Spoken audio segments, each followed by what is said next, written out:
Call this meeting to order. Welcome to meeting number 88 of the House of Commons Standing Committee on Agriculture and Agri-Food. I will start with a few reminders. Today's meeting is taking place in a hybrid format. The proceedings will be made available via the House of Commons website. Just so you are aware, the webcast will always show the person speaking rather than the entirety of the committee. Of course, colleagues, screenshots or taking photos of your screen is not permitted. First, I would like to say hello to our colleagues, Mr. Zuberi for Mr. Carr and Mr. Boulris, sharing time with Mr. McGregor. So welcome to our committee. Pursuant to Standing Order 108-2 and the motion adopted by the committee on Thursday, October 19th, 2023, the committee resumed its study of efforts to stabilize food prices. I would now like to welcome our witnesses for this panel.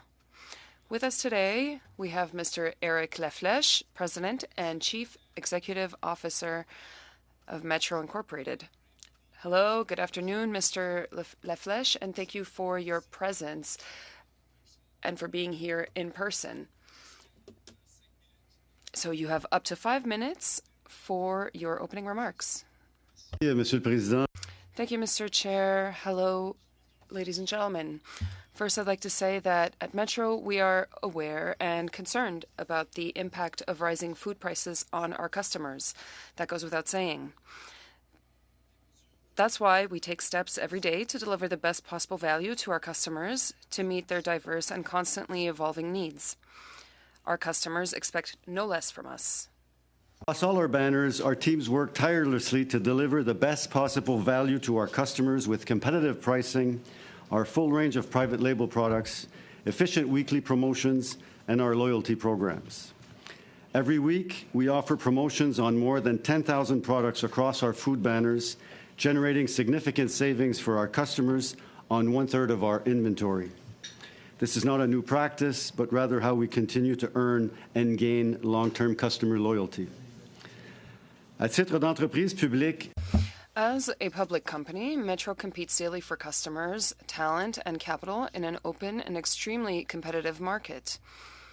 By putting the customer at the heart of all our decisions in each of our stores and banners and across our network of 975 food stores, our business strategies have generated market share gains over the years, and more specifically, over the last few months.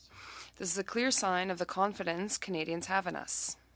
I hope everyone in this room knows, and experts overwhelmingly agree, that global market forces far outside the control of grocers are driving food price inflation. According to Statistics Canada, food prices have stabilized over the past few months, while food price inflation has steadily declined over the past 6 months. Moreover, food inflation in Canada continues to be the second lowest amongst G7 countries and has been since September 2022. Metro's fourth quarter fiscal 23 results show our internal food basket inflation decelerated to 5.5%, approximately 2% lower than the food inflation reported by Statistics Canada. This is a key metric of customers' actual behavior, which we have been monitoring for years. In short, our efforts are having an impact and food prices have stabilized, but price stabilization is not simply achieved overnight, nor is it the exclusive responsibility of grocers. Metro stands at the end of a very long supply chain, which continues to experience instability, and we are already facing pressure for cost increases in the new year. So all players must remain actively engaged. En réalité, nous travaillons dans l'une des In fact, we work in one of the industries with the lowest profit margins in Canada at less than 5%.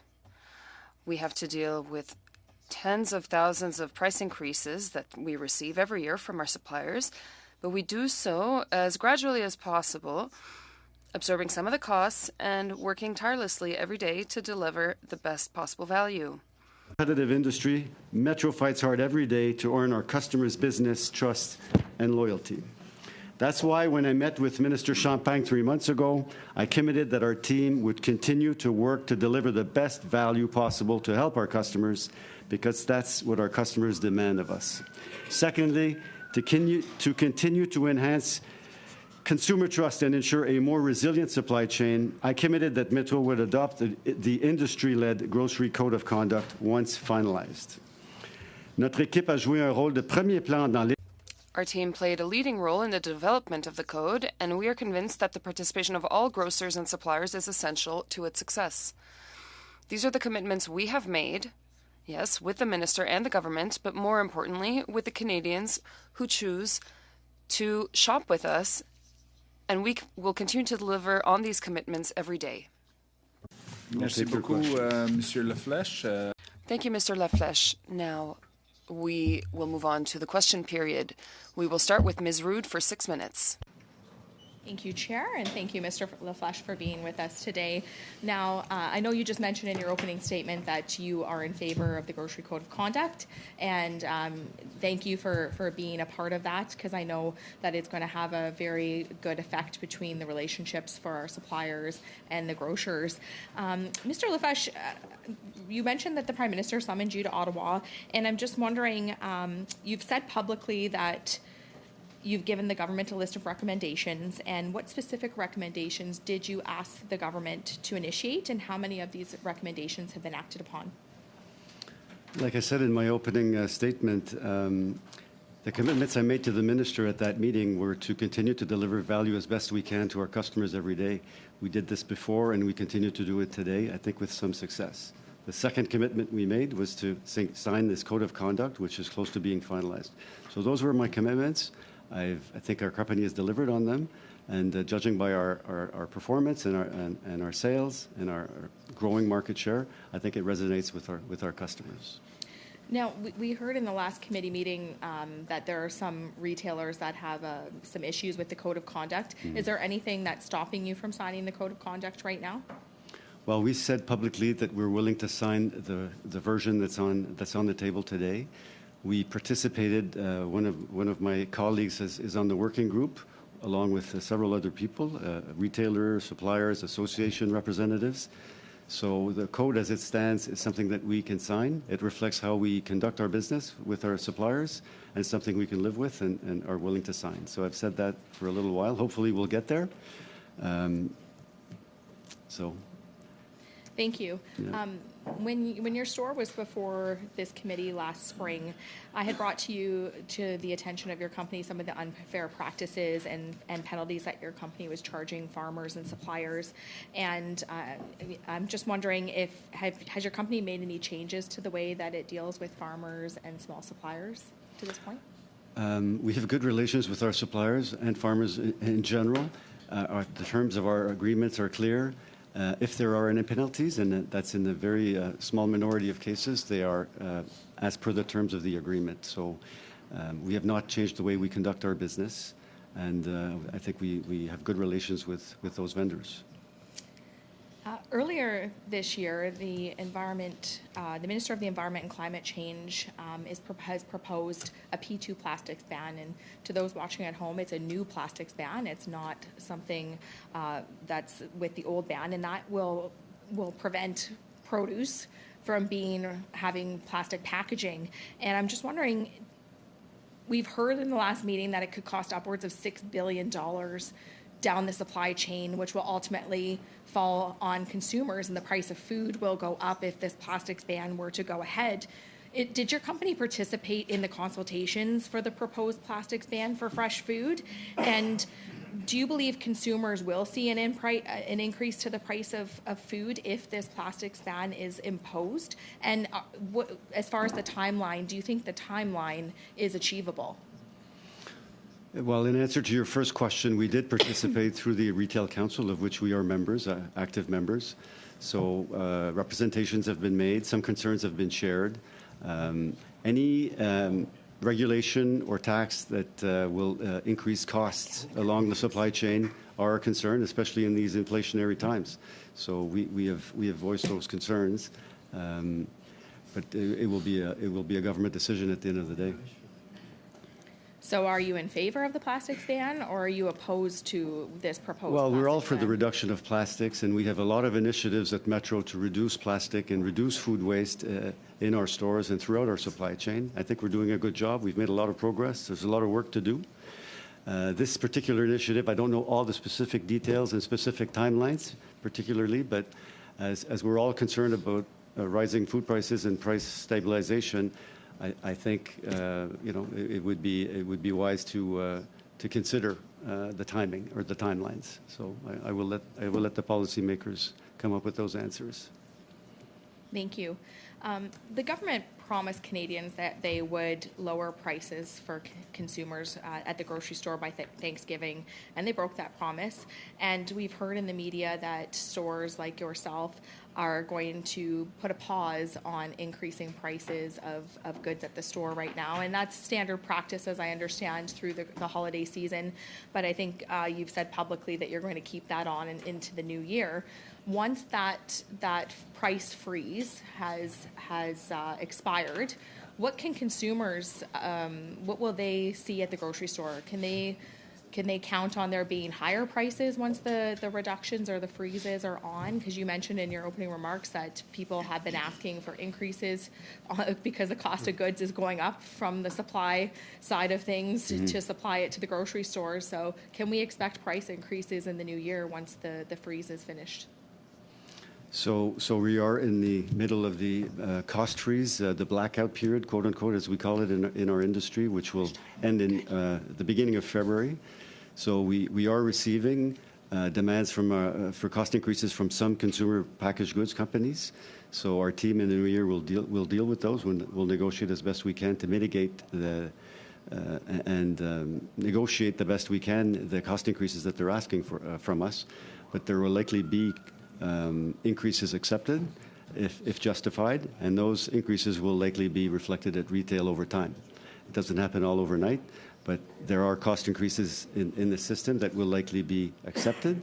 Exactly the timing and how much remains to be seen, but we can expect, and it is a concern, that there will be some inflationary pressure, normal inflationary pressure, and in some cases more than normal inflationary pressure in certain products over the new year. So we'll do our best to mitigate that for our customers. Okay, thank you very much. Maintenant, Madame Taylor-Roy pour 6 minutes. Now on to Ms. Taylor-Roy for 6 minutes, please. Merci, Madame. Thank you, Mr. Chair. Bonjour. Hello, and thank you for being here in person. Very well, so I'll switch to English. So I just wanted to thank you for being here and to say that we have some concerns about Metro's enthusiasm for the efforts our government is making to try and stabilize food prices. And I just want to correct something for the record, that our government never said we were going to lower grocery prices by Thanksgiving, but rather we were working to stabilize them. However, you expressed then some concerns about whether this would work or not, and you repeated that today. And I must say that I was disappointed when I saw Metro's submission to the committee of your plans to try and take action on this without going into details, because we all know it's confidential. It was not very robust, let's put it that way, again.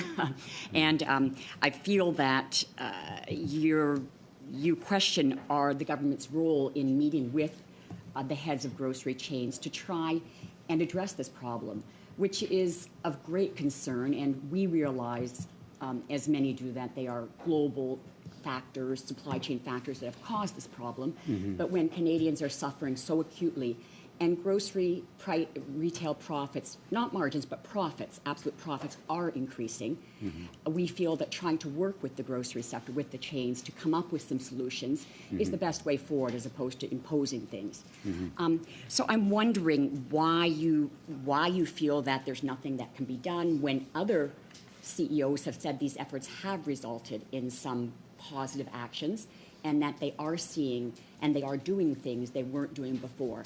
Why is it that you feel that this is something that's not perhaps worth the time of Metro? Well, that's not exactly what I said. What I said is we take the process seriously.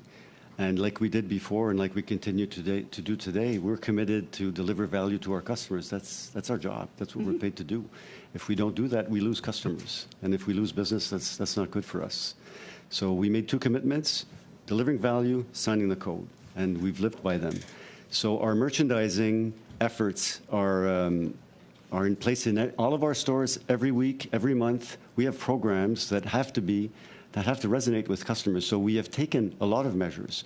I'm sorry to interrupt, but I read the submission. I understand that your commitment is to delivering the best value for customers, and that's what all the chains say. Of course, you're competing, and that's normal business as usual, obviously, for a for-profit corporation like yourself. We understand that. But these are extraordinary times. And food inflation, because of many factors, post-COVID economy, the war, supply chain disruptions of other sorts, people are really suffering. And grocery prices have gone up by extraordinary amounts. So we asked for something out of the normal from the grocery companies. All of you have to compete. So what you gave us was the norm. And what we were asking for was something out of the norm, something that could help your customers and show Canadians that the grocery chains do care about the struggles that people are having today. Well, we do care. I do care. It's a reality that affects all Canadians, everyone. So we care. And we have to care because otherwise we lose customers. So we have to come up with programs that resonate and that provide value to our customers. And that's what our merchandisers do every week. So to say extra special, in special times, you have to have extra special effective merchandising. And if you're going to resonate with your customers, and I think that's what our teams have successfully done. So you've heard of certain price reductions? Well, we have certain price reductions. Excuse me, can I just ask all the then, time. are you saying that you've done things out differently than you would have done otherwise during this time? Well, we adjust our strategies. Our commercial strategies evolve constantly to meet customer needs. So it's never ordinary times in our business. It's very competitive, and you have to react and be agile on your feet to gain customers. So we do. We negotiate hard with our customers. We try to mitigate the impacts of increases that we suffer. We try to come up with effective programs. We have good loyalty programs. We advertise over 10,000 products a week. We have long-term EDLP programs, savings programs in all of our banners. I know I don't have much time. I know the programs that you have, and that was in your submission. I really appreciate it, Mr. LaFlèche, but I'm just trying to understand. Are you saying that you have done things, you've had greater price reductions, or you've tried to address the huge run-up in food costs that Canadians are facing right now, that you're doing anything differently than you would have had this not occurred, had we not had this huge food inflation? We are delivering value to customers every day. That's what we do. That's what we committed to doing, and that's what we keep on doing. Unfortunately, that puts us right at time. Thank you, Ms. Taylor-Roy. Thank you, Mr. Flèche. Maintenant, Monsieur Parent, 6 minutes. Allez-y, s'il vous plaît. Now on to Mr. Perron for 6 minutes. Thank you, Mr. Chair, and thank you, Mr. Laflèche, for returning to the committee. I'm going to follow in the same vein. Minister Champagne gave us the impression that the meeting with the CEOs of the grocery stores had been productive. Can you tell us more specifically what you've done since that meeting? Has anything changed among your practices after having met with ministers? Have you adjusted anything? You said from the beginning that you continue to change things, but I would like to know what. As I explained to the minister, and as we said or demonstrated in our plan and list of things that we do for the consumers, we really do try to deliver the best value possible within a very difficult context. Yes, customers are impacted by inflation, and we have to address their needs. We have to give them the best value, the best products at the best prices every week. And under all our banners. As I explained, this is a constantly evolving situation in a very dynamic environment. And so our goal is to be as relevant as possible and continue to offer the best value as we always have done. So I understand that you are offering the best value and that your meeting with Minister Champagne didn't change much. When you talk about the code of conduct, I do like what I'm hearing. I'd just like to confirm the information that I have. You participated actively and constantly and constructively to the discussions. Your company is ready to sign the code. Is that correct? Yes. I'd like to know your thoughts. There were some companies that were absent during those discussions. At the last minute, now they're saying that they won't sign the code of conduct. What will happen if it's not all the companies that sign the code? Well, in order for it to be an industry code, all the major participants have to sign it. As I said in the beginning, we think that that reflects the market conditions that we're operating under and how we operate with our suppliers. We hope that some of our competitors will accept the terms. I understand that they have doubts. Perhaps there are a lot of legal terms, and I don't want to talk about specific sections or anything, but the code as such is satisfactory to us. I think that it's a good starting point. Do you think that this code will have an impact on reducing prices short term? I didn't say that. The goal is not to regulate prices or inflation. The code is to ensure the maximum amount of transparency and clarity between suppliers and retailers. I think that that is what the code is proposing, and it reflects what Metro already does. So we should be able to hope for more stable prices. Well, no, I think the question of prices and what impacts the prices is not the code. The code really manages the relationships, who can do what and when, and the conditions surrounding that. But the prices of various resources, that has nothing to do with the code. Of course, the code also aims to bring more transparency to the industry.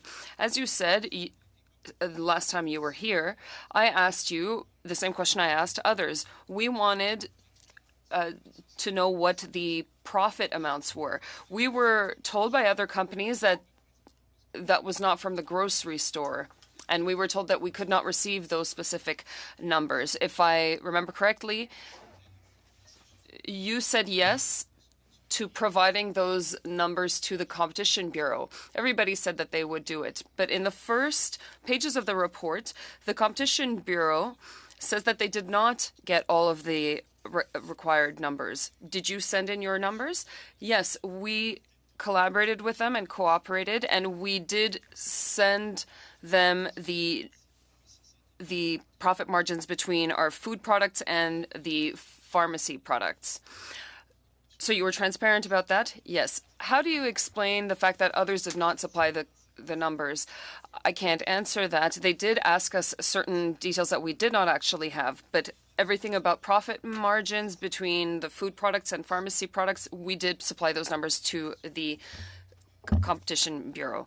Right now, there is a bill on the table in order to give more power to the Competition Bureau.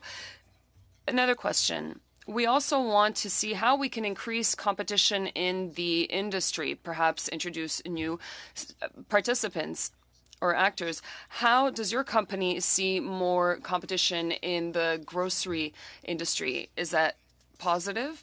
As I've said, this is a very competitive industry with very major players. Some of them are international, some of them are more local, independent, and they come from all backgrounds. The industry is part of a free market, and therefore there are no barriers to other participants participating. And so those who want to enter the market can do that. So it would not be a negative thing to increase competition.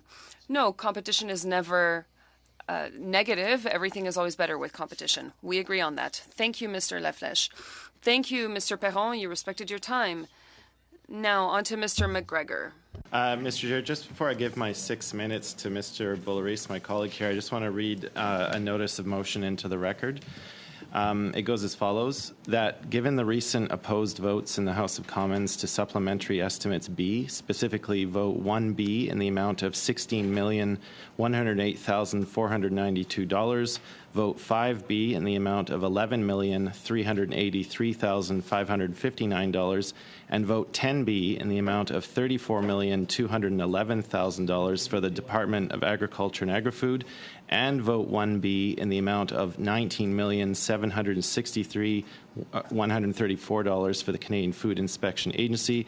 The committee undertake a study to examine the effect negative votes on these supplementary estimates would have had on food safety, market access, and on farmers, ranchers, and producers, that the Parliamentary Budget Officer be included as a witness to provide analysis of these effects, that the committee report its findings to the House, and that pursuant to Standing Order 109, the government table a comprehensive response to the report. With that, I'll give my 6 minutes to Monsieur Boulris. Merci, Monsieur McGregor. Merci, Monsieur le Président. Thank you, Mr. McGregor. Thank you, Mr. Chair. And thank you, Mr. Laflèche, for being here today.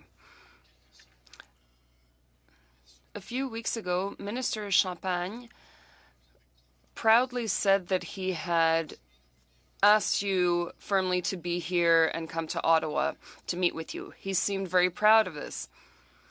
He wanted to talk to you about stabilizing prices. A few weeks later, you gave an interview on TVA. You candidly shared that this had no impact on your practices, nor on any specials. It was during Thanksgiving, and the turkey was still on sale, as it is every year. If your meeting with Minister Champagne was not constructive, is that because Minister Champagne isn't very convincing, or because he doesn't really have any power to convince you? The meeting with him demonstrated his intentions, and we understand them. Everybody is concerned with food price inflation.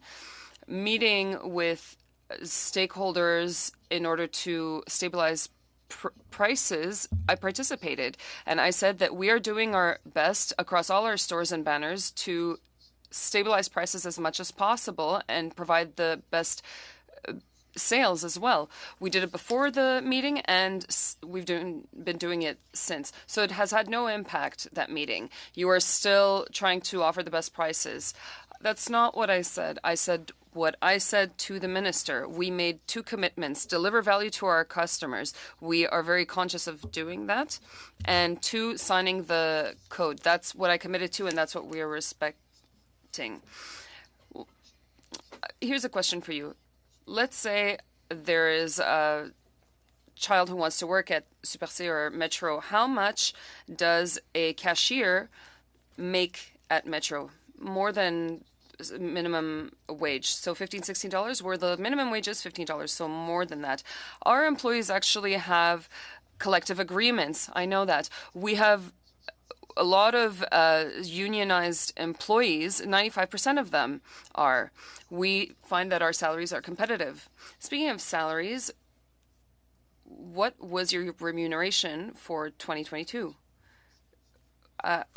I wonder how that's pertinent or relevant today. Well, I think that more than $5 million plus a bonus, you make about 155 times more than the cashier who works for you. Don't you think that that's indecent? No, my salary is something that needs to be spoken to the board of directors about. I am not in the right position to talk about it. My salary is actually normal and competitive. We are a very large company, and of course we have to attract some talent in order to manage the company properly. The salaries are actually, or this kind of remuneration is actually competitive and a bit lower than other companies. But do you understand the frustration of some people who are having a hard time buying groceries and then see how much money a CEO is making when they have to deprive themselves of certain certain food items, and they see CEOs making $8-9 million and getting bonuses? I'm in touch with people who are having a very hard time right now, and they don't feel that you're making enough of an effort. I understand that people are having a hard time, and I understand that those are big amounts of money. No one's saying the opposite, but that is a competitive salary, and this is a competitive market. I understand what you're saying, And I understand that people feel that that's a lot of money. We do need people at the head of the company who are well paid. However, it is really competitive when three companies are managing 75% of the market in Quebec. It's more of an oligopoly, isn't it? I disagree. The percentages vary. It's 5 major companies who have 70 or 75% of the market share. So with Walmart and Costco, 5 companies have about 70% of the market share. But you really have to look at every market, every region, every province. There is a lot of competition in each of those markets. When you look at national statistics, it does give you an idea, but it is a very competitive market. We are up against Walmart, Costco, Amazon, which are international companies on top of the Canadian competition that we have. So I don't at all accept the analysis that we're not competitive. Thank you, Mr. Laflèche and Mr. Boulris. Now, Mr. Barlow for 5 minutes. Mr. Chair, and thank you, Mr. Laflèche, for being here with us today. Now, my colleague asked this question earlier on, but I just want to dive a little bit deeper into that. You said in the Quebec media that when you met with the Prime Minister or the Minister of Industry, you provided, or the grocery CEOs provided the government with a list of recommendations on steps that the Liberal government could take to try and help reduce food costs and be a partner in this effort. But you said that the government has not followed through on those recommendations. I believe you said that in the answer to my colleague, but if I'm incorrect, do so.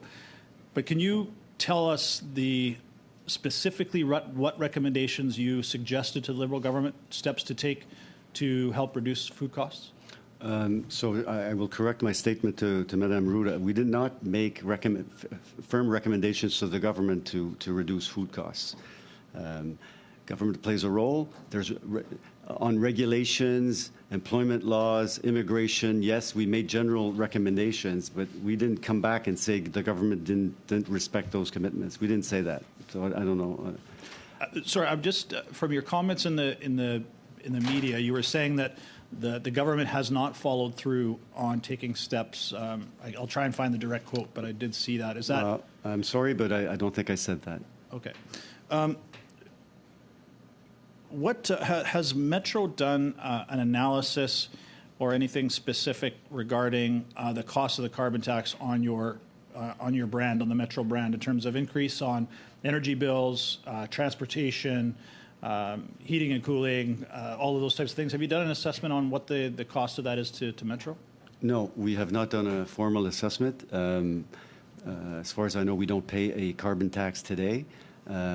If carbon taxes are put into effect, we will be impacted by them because we are at the end of a long supply chain. So producers along the line that pay it will have cost increases and will ask their prices to us to be increased. So like any tax or regulations that increases costs, that could and probably will have an impact on retail price inflation.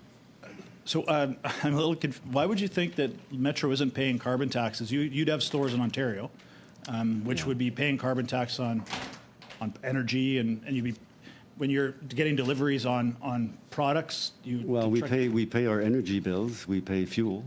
Right. So I don't have a specific carbon tax component. We pay taxes. Well, I would encourage you, Mr. Laflèche, as the CEO for Metro, to take a look at those bills. They will have an element on that bill specifically telling you what your carbon tax is on every single delivery and on your heating bills in your stores. I think that would be important for Metro to understand the costs that you are being burdened, that I'm assuming those additional costs you're having to pass on to consumers. This isn't something Metro would be eating, I wouldn't think. Well, energy bills in Ontario have declined a little bit over the last little year, so that's why I'm not seeing the carbon tax specifically. But I'll make a note of it. We'll get back to you. Thank you. Can you, what would be the impact on, as my colleague had asked you earlier about the plastics ban, this isn't a matter of increased costs. One other consequence of this, from what we understand, is there would be actually a number of items would no longer be available. Where United States produce companies, for example, would refuse to meet these new regulations and would just no longer import to Canada. And I'm thinking bagged salads, peppers, cucumbers, all of these types of things. Have you done an assessment on that? What would the consequences of that be, not being able to bring in produce from the United States as a result of the new plastics ban? And again, this isn't the single-use plastics. This is plastics for fresh produce. So I don't have a specific answer or analysis on that specific category, but like I said earlier, it could add to costs, and it could increase food waste. So through the RCC, we made our concerns known to the government, and we'll leave the policymakers to make the decisions. The Prime Minister had said when this all was initiated regarding bringing in the CEOs, which this committee did 6 months earlier, so this was not anything abnormal. But he said if their plan doesn't provide real relief for the middle class and people working hard to join it, so I would say that isn't just freezing prices, that is a price reduction, ensuring there's relief there, then we will take further action. We are not ruling anything out, including tax measures. Mm-hmm. If the government were to increase taxes on you as a way to try and force you a windfall tax or something along that line, is that something that a grocery retailer such as Metro would just absorb, or would tax increases would have to be passed on to consumers? Well, we think this is a bad idea, and this will do nothing for food price inflation. So we're against any specific tax like that. Thank you very much, Mr. LaFlèche. Thank you, Mr. Barlow. We'll now turn to the pride of Malpeque. Mr. McDonald, over to you. There you go. Thanks, Cody. Mr. LaFlèche, I want to start, kind of lead into where my colleague actually ended off. But, we've had over the past 2 or 3 years some extreme climate changes. Mm-hmm. And we're starting to see the general public, obviously because they're being affected in many different ways, including our farmers, producers, manufacturers, whether it be supply chain issues or whether what have you. If there's initiatives put in place to help reduce climate change and our GHG emissions and so on and so forth, and if an organization as big as Metro didn't apply or at least try, would that have any effect on your business? Climate change is a big factor and has an impact on the cost of many food products. That's a fact. It contributes to the severe weather events that you referred to have contributed to food price inflation, no doubt about it, over the past few years. So again, the climate change and the rules to fight climate change are a bigger issue than ourselves, and we will conform by all the laws that are adopted by Parliament. Okay. And you currently have a supplier code of conduct. And yes. I'm just wondering, is there any similarities around the development of the grocery code of conduct with your supplier code of conduct? Like if you're doing this partially for suppliers, I'm just wondering, is there any similarities than what you've seen? Well, our supplier code of conduct deals with the norms that our suppliers must follow on safety, workplace safety, security. It's just to make sure that we're dealing with the right companies. So the code of conduct is how they treat their employees, how they deal with us. So there's some similarities, but the grocery code of conduct that's before us is more on the terms between a vendor and a retailer. Okay. And, we recently heard from one of your competitors that the code of conduct would actually increase food costs and not have the desired effect. And so what's your opinion regarding the grocery store code of conduct in that regard? Is there an effect there, or is it too early to determine? Well, like I said to an earlier question, we don't think the prices or the costs that we will negotiate with our vendors will change with the code or without the code. So we don't have the same reading as one of our competitors has on the inflation risk caused by the code itself. That's our position. And so getting back to suppliers, has there been any communication with your suppliers relevant to the code of conduct? I have not communicated myself, but they are part of the working group, of which we are also part of with others. So their association representatives are members of that working group. So I think are a few representative of large CPGs. So they're part of. They participate in the development of that code. So this is something that you're endorsing and you're willing to sign on to. Yes. Has it been? I just want to take it. And I know it's you speaking on behalf of your board of directors. So has it been ratified at your board of directors level? Well, our board is informed of these matters on a regular basis. So they're fully aware that we're willing to sign this code. And yes, they have endorsed it.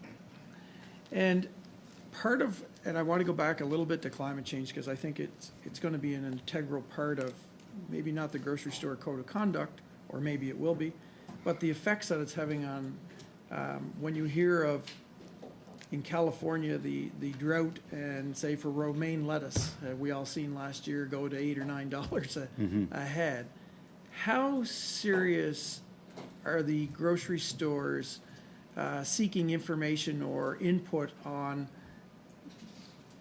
these outcomes? Like, where are you at with that? How do you have a research team basically that's looking at how we're going to, this is going to roll out in the future when we see continuously climate change issues around the world?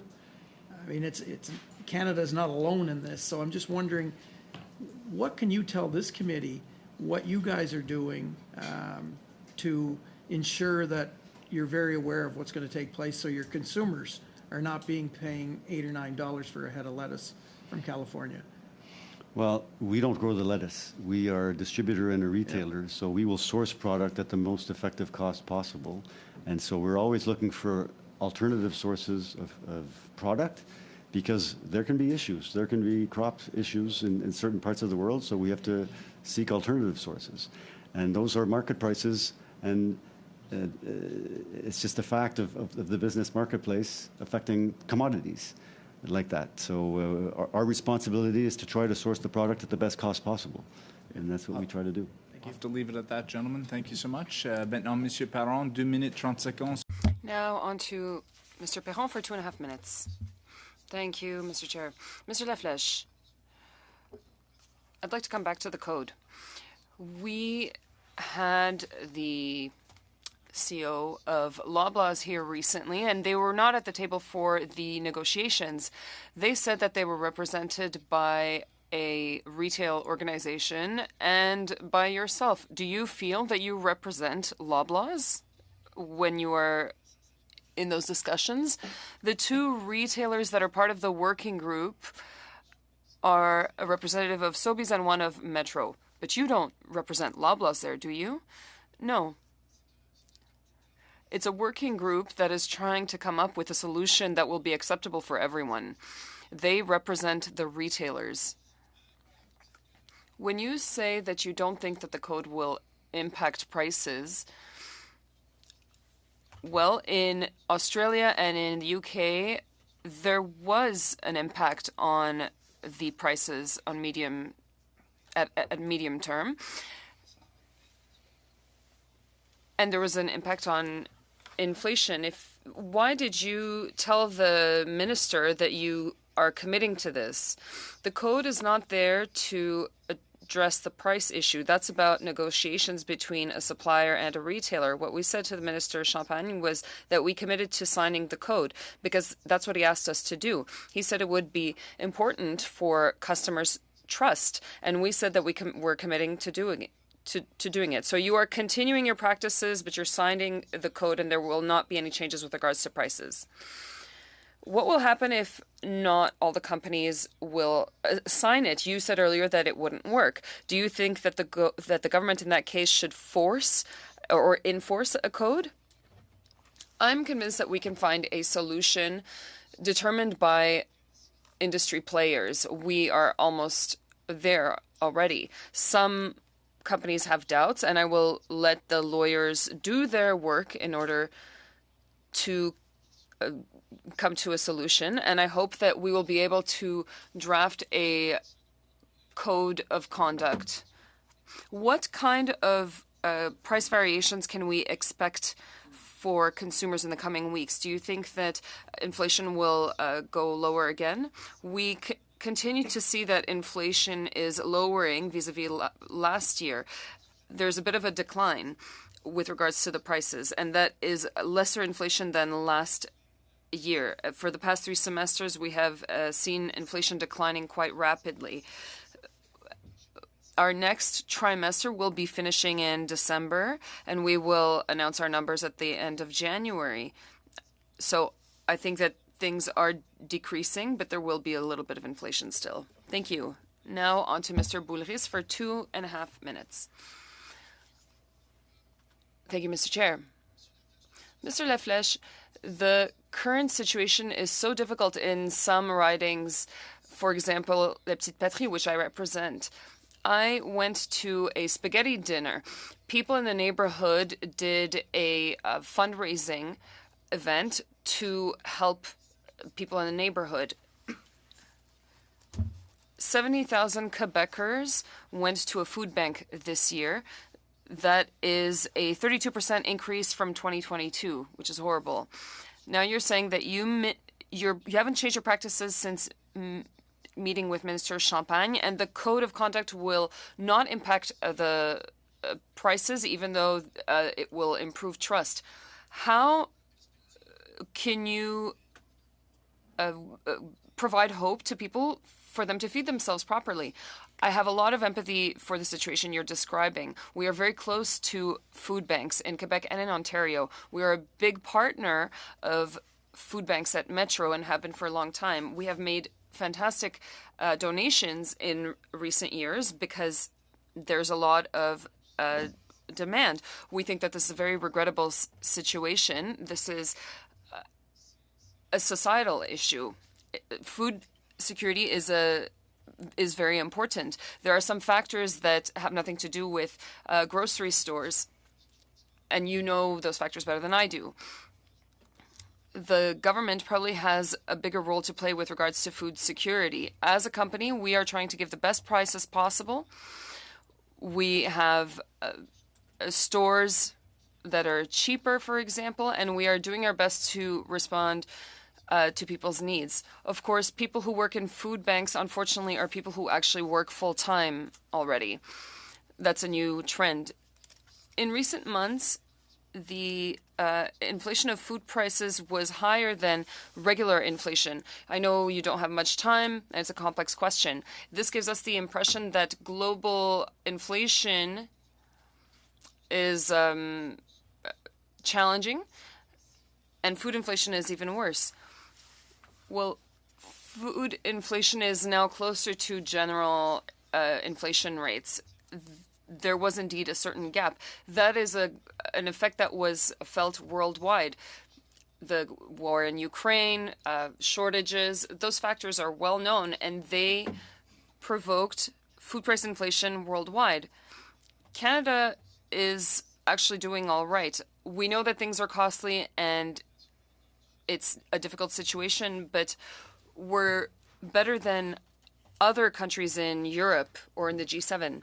We are trying to provide the best value, and our profit margins have not increased in the past 2 years, and I think it's important to highlight that.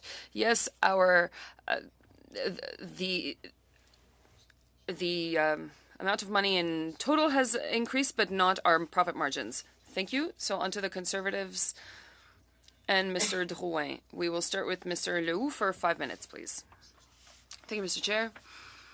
Thank you, Mr. Laflèche, for being here today. First question. I wanted to talk about plastic bans. My colleague talked about it earlier. That will certainly have an impact on the prices of fruits and vegetables that we import. We had a clear example about plastic that is used to wrap cucumbers when they're out of season in Quebec and in Ontario, especially when we import them. We're talking about a 6-day shelf life for these products.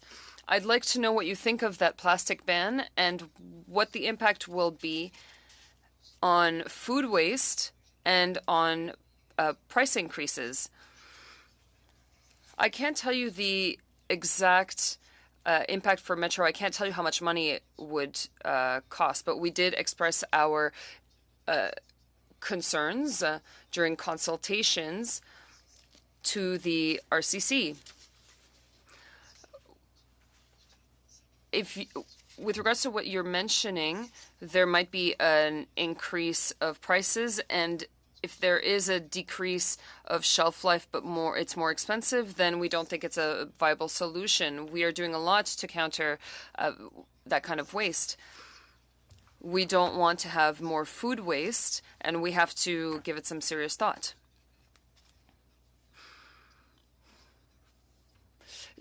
You met the minister. I'll quote you.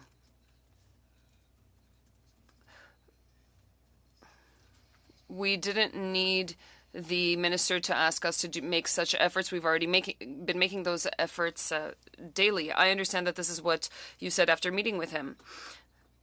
However, we have a policy that is putting pressure on the food industry and on your company. What are your thoughts? I have difficulty with you saying that you've met the with actually the minister saying that they've met with the CEOs and there will be repercussions if they don't follow what we're proposing. Well, we have a commitment to delivering value to our customers and offering the best prices. We've always done it, and we'll keep doing it, and we are doing it even more now in a context of inflation. That is our biggest commitment. The commitment I made to the minister, I'm repeating myself here, but we kept that commitment.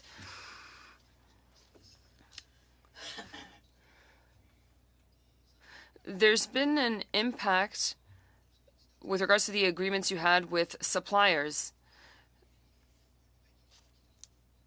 You said that there's not a lot of flexibility, but maybe there is. Can you tell our colleagues what you're asking for? We're putting pressure on you for you to reduce prices. I'm concerned that that will have an impact on suppliers, and they will have a hard time making ends meet. Can you provide us with that kind of information? With regards to the penalties that we charge our suppliers when they are late or don't have a full package, those are terms in our contracts that are well known. Of course, we always try to find a solution to that. Yes, there are some fees that can happen. However, it's not what happens with the majority of our agreements. But can we have a copy of those agreements? We don't share those, but I understand your question. We talked about the carbon tax earlier. You said you haven't made a specific calculation on that, but I'd like you to provide us with some numbers. Everything we purchase, and you say that in Quebec it is not applicable, but it is applicable indirectly. Of course, that has an impact on what we buy food-wise, especially with regards to transportation and anything that is imported. Well, somebody is picking up that bill. Do you agree? Yes, I agree. As I said earlier, taxes will increase prices, and eventually that will have an impact on retail prices. It might take some time, but there will be an impact. The impact on Metro, I will try to provide you some numbers, but I don't have the answer right now.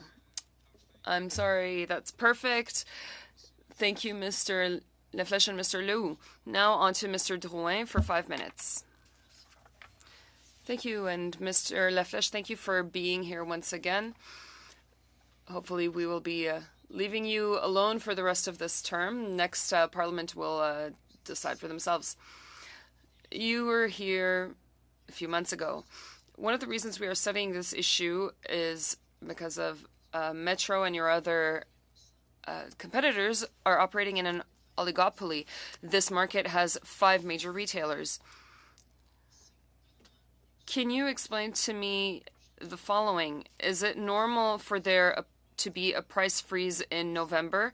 Mr. Charlebois said that this was normal in November, that all of the major players announced that in November. Has Metro's behavior changed? Last time, one of your competitors told us that in November they would ask for a price freeze on XYZ, but this time we're doing it on ABC. I want to know why everybody announces this in November. I can't speak for the others, but for Metro, we have a blackout on prices that we receive from suppliers. So we don't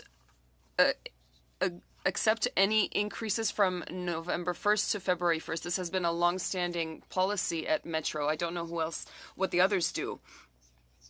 That is a practice that exists at Metro. Here's the impact. We have other things to take care of than just negotiating with our suppliers. We want to serve our customers properly. We want to give them good prices, and it is the holidays, so things are busy.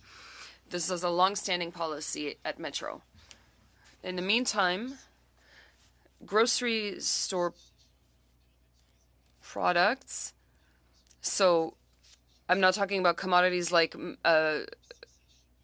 fruits and vegetables or meat, but dry goods, the prices will remain stable in our stores because we have refused increases, and that's good for the customer. We've talked about the grocery store code of conduct. I know that Metro is in favor for the code. Are you concerned that other retailers are saying that they disagree with this code of conduct? What if other provinces implement their own? I know there will be meetings soon. What if other provinces decide to take on their own code unanimously? Is that something that's concerning for you? Because you will be operating differently. Yes. Of course that is concerning.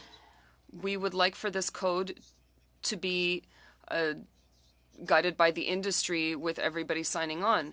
Those who have doubts, I hope that we will be able to answer their questions. There's not been an agreement yet, but we should continue the discussion in order to find a common language. I do know many lawyers, so I think that this can take some time, but let's hope to have some answers quite quickly. This was announced 2 years ago. The working group was announced 2 years ago. What would you say if the government said something, for example, well, it's been 2 years that this has been going on. We're going to just mandate you. Do you want to participate or not? Or do you have full confidence that the industry will come to an agreement? Well, I think we're close to our end goal. We would have to double down on efforts in order to have something in writing. And I think that that would be a positive step if we can move on to something else. I know that there's a lot of pressure from the media side, but we are also preoccupied with the oligopolies in other supply chains in the food industry. Governments should not be intervening in a free market, but governments do have to intervene when the market shares are too big for specific players. That's why we're here.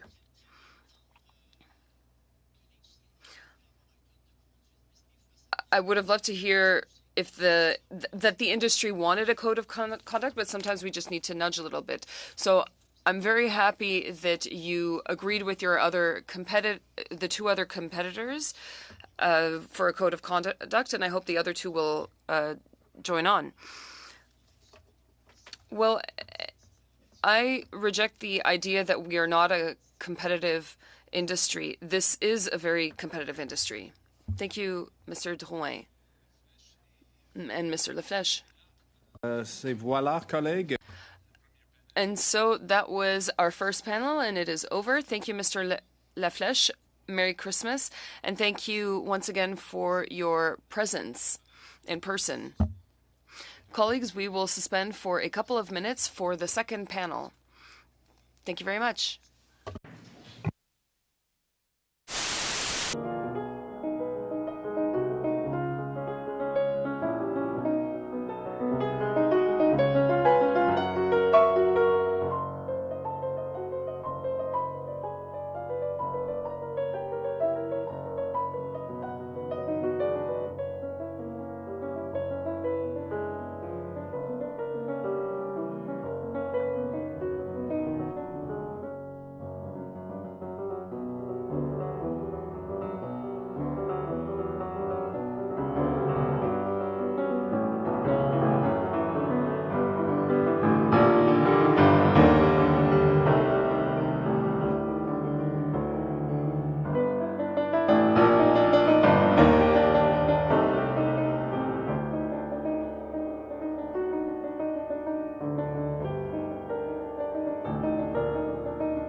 I would now like to call the meeting to order for the second panel. Welcome, colleagues. This afternoon, we have the Association des producteurs maraîchers du Québec, so that's Mr. Patrice Léger-Bourgoin, who is the general manager, and Catherine Lessard, deputy director general.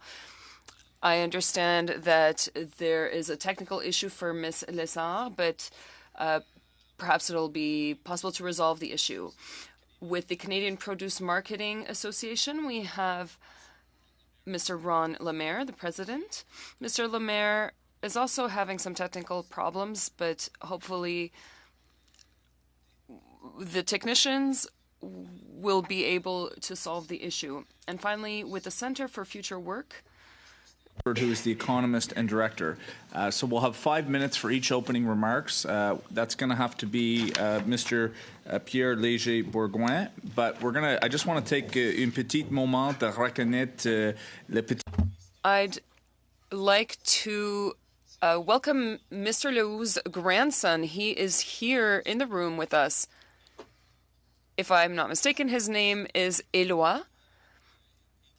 And I believe that he is a student, and he's in high school. So just a little wave, Éloi. Fantastic. It's a pleasure to have you here with us today. Mr. Léger-Bourgoin, for 5 minutes, please. Thank you, ladies and gentlemen, and members of the committee, for having us here today. Forecasting food prices is considered a perilous exercise in normal times. The current extraordinary geopolitical, economic, and climate context marked by the wars in Ukraine and Israel, sustained interest rate rises, and the changes of the weather affecting agricultural production make reasonable predictability all the more difficult. That said, of course, there is a difficulty with regards to supply and demand. That said, in our opinion, the initiatives that can support price stabilization efforts in the fresh fruit and vegetable sector are as follows. Over the past 30 years, industry consolidation has exponentially reduced the number of wholesale channels. The number of independent fruit factories, affiliated owners, regional banners, and cooperatives have melted like snow in the sun in Quebec. As a result, the industry has reinvented itself by implementing supplier relations strategies based on the charging of fees, fines, and penalties.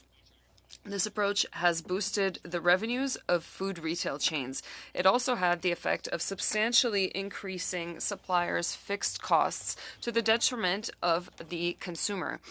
This would have been extremely difficult to achieve had the food retail industry not become an oligopoly over the course of many years.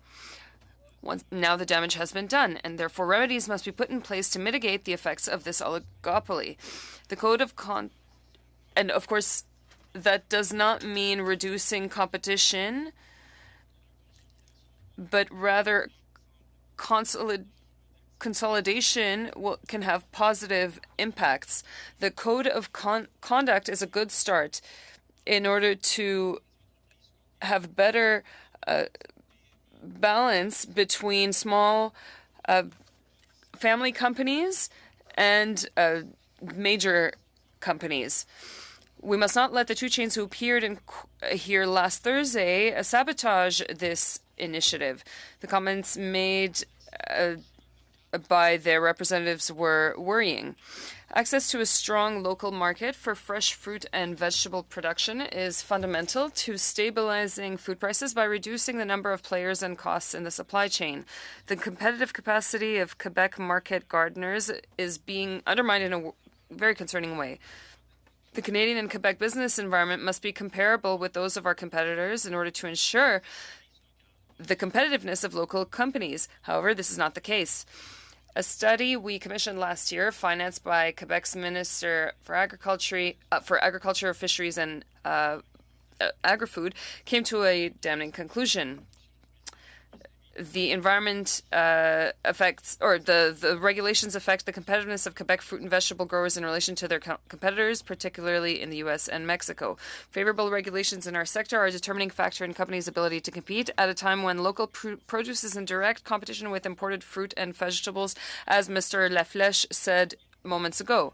Provincial and federal levels of government need to be involved in reevaluating risk management approaches for vegetable production in the context of climate change.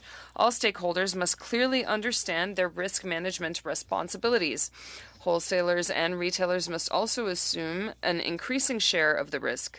Governments need to create an environment conducive to investment that builds resilience to risk and the capacity to adapt and transform in response to climate shocks. In conclusion, price stabilization in the vegetables sector requires a more equitable relationship between producers, who are family-run businesses, and large multinational food retailers and wholesale giants. Greater equity between producer countries involved in international marketing, taking into account the weight of regulations, is imperative to ensure the country's food security. Finally, it is unacceptable that vegetable growers should have to assume disproportionate risk management in the current climate change context. To finish, we have a few recommendations to make. Should the 5 major food chains fail to sign the Code of Conduct, we have put forth an initiative leading to legislation to provide a better framework for commercial relations, and lawyers are already involved in this. So once again, we can talk to jurors about this question, but let's insist on the fact that they have been present from the very beginning of these discussions. Secondly, we'd like to implement the recommendation of the grocery affordability report to ensure reciprocal standards for imported products and launch a program. Mr. Laflèche said that he wanted the best prices no matter what. What we're saying that these companies have a responsibility to ensure customers' food security. They need to make sure that Canadian laws and standards are respected no matter where the product is coming from. We are also aiming to launch a program to encourage support technological innovation and the development of new products. Finally, we, in partnership with vegetable and industry and the Quebec government, want to review risk management programs such as agri-stability. Thank you, Mr. Bourgoin. And I'm sorry, I called you Pierre instead of Patrice earlier. Mr. Lemaire, we're going to give you a shot, and hopefully this got figured out. So why don't you just say a few words and say hello, and then we'll see if it works. Hello, everyone. Thank you for including me. I hope my volume is working for the translators. Is that strong enough for translation services? Yeah, we're going to give it a shot. Okay, 5 minutes. Over to you, Mr. Lemaire. Go ahead. Well, good evening, Mr. Chair and committee members. On behalf of the Canadian Produce Marketing Association, I want to thank the committee for the opportunity to talk about food prices in Canada. CPMA represents over 830 companies growing, packing, shipping, and selling fresh fruit and vegetables in Canada. That drives $15 billion within the industry and across the country. We are a unique entity that addresses the entire food system and the complexity of how fresh produce moves from farm to I'll have to fork. stop you there, Mr. Lemaire. I think we're having issues with translation. I see some of my francophone. There is no translation. Okay, gotcha.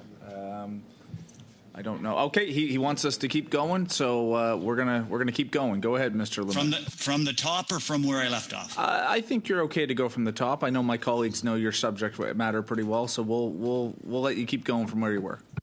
Okay, wonderful.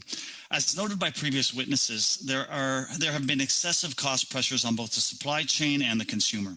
While the produce industry is seeing market improvements, we are all still seeing parts of our system influenced by global markets and high-cost centers. As we saw last week, the 14th edition of Canada's Food Cost Report by leading Canadian universities shows projected increases of vegetables and other foods for 2024. It is critical to understand that the food system is complicated and there are no singular solutions to drive down food prices. Labor costs across the supply chain continue to rise. production inputs remain high, ongoing high interest rates and high cost of borrowing, and the regulatory burden all play a factor in business. The changing climate is also an ongoing issue, and the cost of adjusting our supply chains to meet this challenge is extremely important to recognize. As some of the committee are aware, I chair a global coalition of fresh fruit and vegetables, which is focused on addressing supply chain issues. Earlier this year, we surveyed industry members on the global impact of cost to their business. The numbers are dramatic, and while these numbers are improving, they tell a complex story of why Canadians are paying more for their fruit and vegetables. In Canada, we reported packaging up 13%, labor costs up 18%, 60% cost increases to plant materials, cost to crop production inputs up 21%, energy costs on average up 24%, machinery and equipment up 20%. While retail wasn't included in this survey, I have had conversation with retailers in Canada, and costs in their operations are up as well. While we are seeing food inflation slowly decline, these impacts continue both on consumer and our sector. Our concern now is declining fruit and vegetable consumption. In Q4 of 2023, we are seeing Canadians' daily consumption drop by a serving. And if this continues, our data shows an increased cost of approximately $1 billion annually to our healthcare system. According to our numbers, we know that fresh produce typically moves in the opposite direction of the Consumer Price Index, CPI, not inflation specifically. CPI has dropped in October, and I would have expected consumption to increase, but it's not the case. Consumers are still reducing consumption, and this is a concern. I think Mr. McGregor talked at committee earlier about the projected cost of food in 2024 increasing, and we are very, very concerned where this is going. The government of Canada needs to look at food as essential and frame policy to support this. The regulatory burden with proposed policy measures on packaging and heating costs are examples of driving up costs through poorly developed policy, measures that do not look at the unintended consequences. Before closing, I would like to note the Grocery Code of Conduct. We have heard a diversity of testimony. As a steering committee member and now interim board member of the code, I can attest to the fact that everyone is working hard to reduce and stabilize food prices. The process of developing a code has made all key industry players talk to each other in a way that has not happened in the past, but is positive moving forward. We may not have a perfect solution yet, but we are years ahead from where we were in 2020. Trade associations continue to work on solutions for all. While there's, I know, concern that not all major retailers are around the table, we are still negotiating. And I will tell everyone, it is a negotiation, and we continue to do so. In closing, we need to take a full food systems approach to finding a solution to food inflation. There is no silver bullet. We have a large geography to navigate, a diverse urban, rural, and remote community to serve. And the path forward needs to recognize all of these elements and consider all of the unintended consequences that could be developed through poor policy frameworks. Thank you for the opportunity. I look forward to questions. Thank you very much, Mr. Lemaire. We'll turn it over to Mr. Stanford for up to 5 minutes, and then we're going to get to questions. Thank you very much, Mr. Chair and members of the committee. Food price inflation has slowed down in recent months, and this is a very positive development. But it remains higher than overall inflation. Food prices increased 5.6% in the 12 months ending in October, compared to general inflation of 3.1%. In my judgment, an increase in profits collected at the retail stage of the food supply chain has made a measurable and sustained contribution to those continued high food prices. Supermarkets did not cause the outbreak of inflation that followed the COVID pandemic, but they did make it worse. I have prepared a submission, which I believe has been distributed to the committee, with updated data regarding prices and profits in the food retail sector in Canada. Let me briefly summarize the main findings. Based on profits realized in the first 9 months of this year, net income in the food retail sector will likely exceed $6 billion for 2023. That's up 8% from 2022 and sets a new all-time record. Food retailers are now earning more than twice as much profit as they did before the COVID pandemic. Basic mathematics refutes the claim that you've heard from supermarket CEOs that they have merely been passing on higher input costs to consumers. An industry cannot double its profits if it's merely passing on higher expenses. Measured as a share of total revenue, the net income margin of food retailers also remains elevated. The sector-wide profit margin was 3.3% of total revenue in the first 9 months of 2023. Again, more than twice as wide as it was in 2019. Now, this profit margin is widely misunderstood in popular discussions about food retailing. Supermarket CEOs often describe food retail as a low-margin business because final profits are a small percentage of total revenue. This does not mean that food retail is not a very profitable industry, however. The margin merely reflects the fundamental input-output structure of any business. Food retailers generally do not process or manufacture the products that they sell. They simply buy them from suppliers, add a markup, and sell them to consumers. Their business expenses are limited to functions directly related to the stores they operate. It's thus natural that profit margins relative to total costs, including the costs of those already made products, seem low. In contrast, profit margins for other industries that undertake more complex and vertically integrated functions like product development and manufacturing tend to be higher as a proportion of sales. Now, businesses, when they're investing capital, evaluate investment opportunities not according to which industry offers the widest sales margin, but rather the greatest return on invested capital.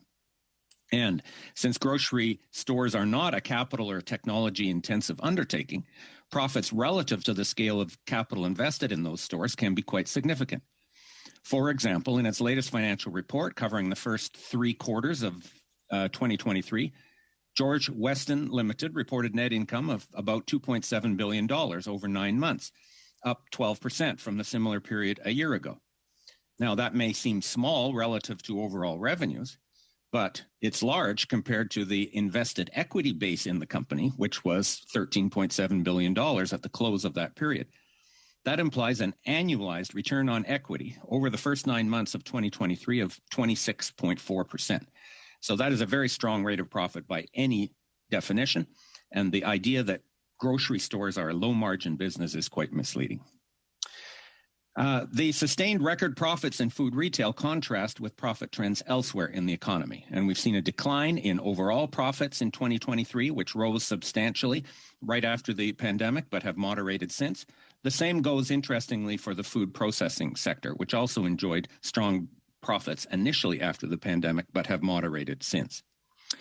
Finally, I'd like to address the suggestions made by some observers that high food prices are caused by Canada's federal provincial carbon pricing system.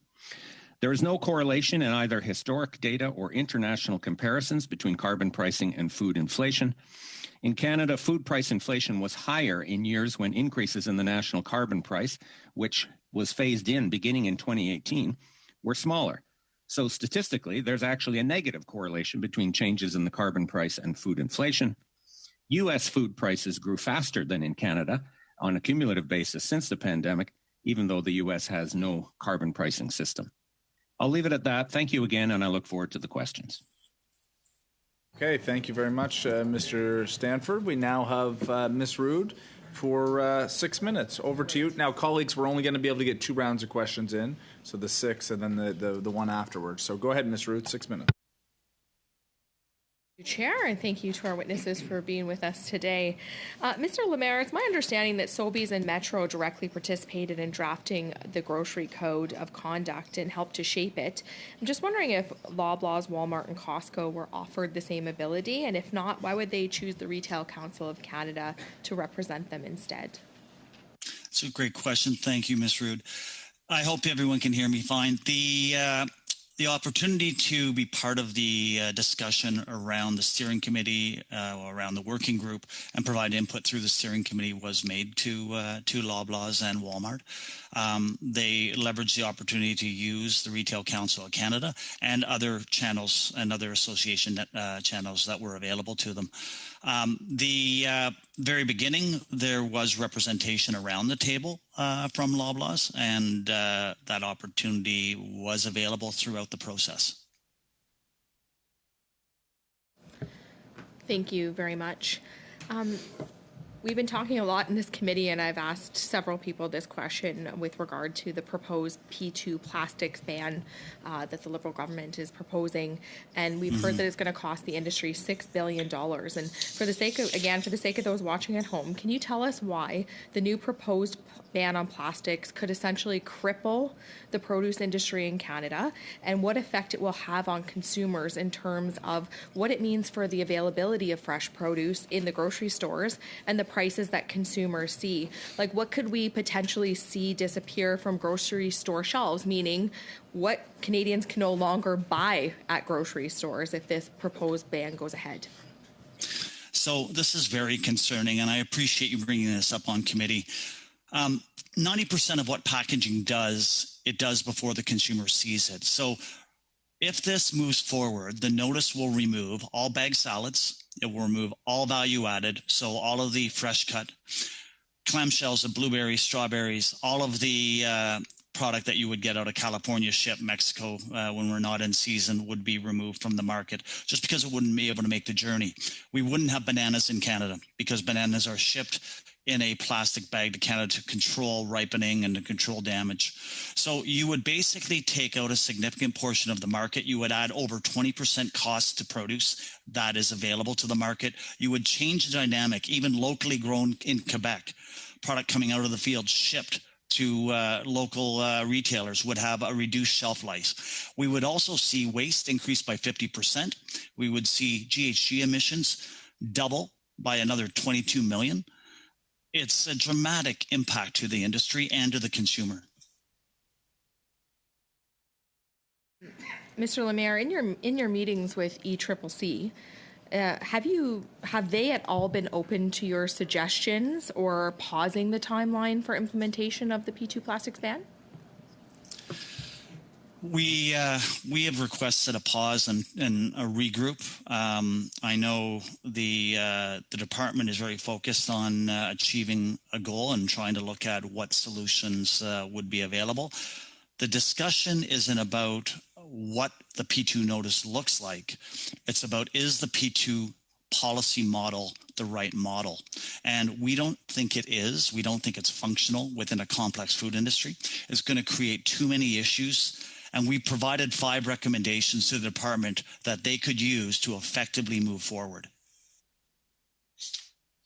I'm just wondering if you could comment on how the carbon tax affects your suppliers that you represent, their input costs. So right now, if we're looking at carbon tax, so the issue is carbon tax imposes, I'm going to take the greenhouse industry because it's one of the key industries in our sector that relies on natural gas to heat. And because of the nature and climate we live in, it's an essential part of their business.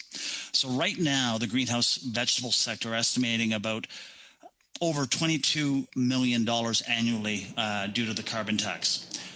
With the lack of an exemption that was denied coming out of the Senate, they're looking at an expected rise to 82 to 100 million by 2030.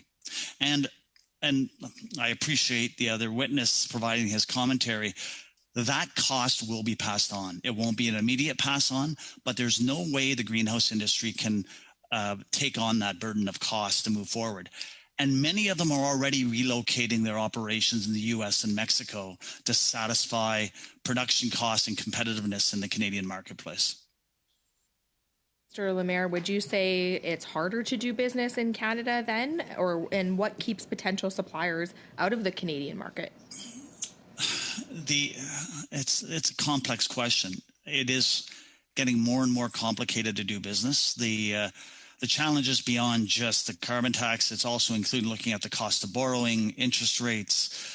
You know, the complexity and layering of regulatory burden on the industry is becoming a challenge. Access to labor, the cost of labor, adding all of these pieces together drives opportunity to develop and invest in our own businesses, drives it down. Many growers are saying that they're not investing the way they would like to because of the uncertainty of the Canadian marketplace. Thank you very much, Ms. Rood. Thank you, Mr. Lemaire. We'll have Mr. Drouin now for up to 6 minutes. Thank you, Mr. Chair. Mr. Lemaire, I just want to build on what you're saying. Would you have some numbers to provide to committee in terms of greenhouse investments in Canada versus the U.S., for instance, which would be a comparable market? But a lot of the issues that you've brought up are access to labor in the U.S., same issues. Just talking to our counterparts down there, they also have worker programs, and they face the same labor crunch. It's the same issues in Europe where they face the same labor crunch. So I'm just curious to understand. Combination. Yeah, the combination, yeah. It's the combination. So it's the energy, the tax incentives for investment. There's a range of different elements that link into that shift of investment from one country to the other. You add in the packaging. There's a range of elements that come into play. Sorry, the second part of your question. First was greenhouse. Just because you've said there's more, like a lot of our members are now shipping down to the U.S. I'd just love to see the comparable, because that is, if that's in fact happening, that is concerning to me, and I'd love to see those numbers. Yeah. Yeah, definitely. So what I'm happy to do is I'm happy to sit down and we'll work with also the Ontario Greenhouse Vegetable Growers and my chair, who actually was former president of the BC Hothouse, and look at where and how those cost centers truly does impact growth in the marketplace. Okay. Mr. Stanford, thanks for your presentation, and I know it's not your first appearance before this committee.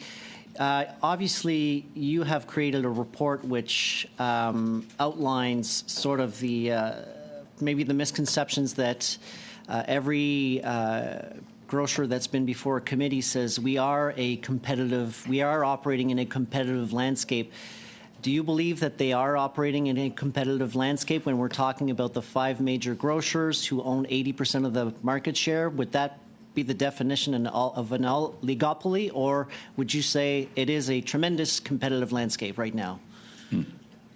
Well, it certainly does fit the definition of an oligopoly, which is where the controlling share of a market is held not by one company, but by a few companies. So I don't think there's any question about that. Now, is it competitive? Oligopolies do compete with each other. There's no doubt about that.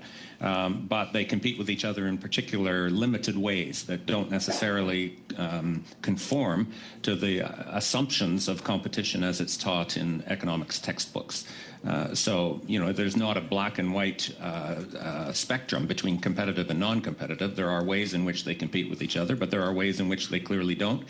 And I do think that the fact that this industry is so concentrated does help to explain why its profits have remained at these elevated post-pandemic levels, while other sectors in Canada have seen profits retrench towards pre-COVID norms, as some of those initial inspiring factors that cause the inflation, things like supply chain shortages and even energy prices, start to abate. Elsewhere, that has led to a slowdown in inflation and reduced profits. In the food retail sector, profits continue to grow, and that is an exception. So the last time we had Mr. Weston before a committee in March, he said, yes, our profits have increased, but you got to look at our pharmaceutical side, which I don't think that's a more noble cause to find out you've increased profit margins on sick Canadians. I think it's disgusting.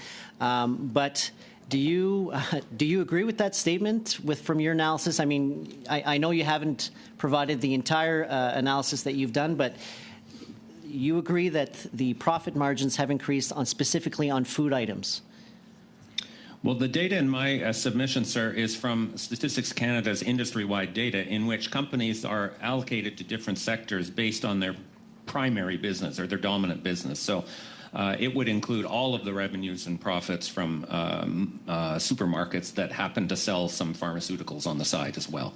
And in that regard, we do see, as noted in my submission, the quantity of sales in real terms is shrinking over the last 2 years of high prices, and that would include, their attempts to diversify into other products, whether that's pharmaceuticals or clothing or other things that some of these chains are selling.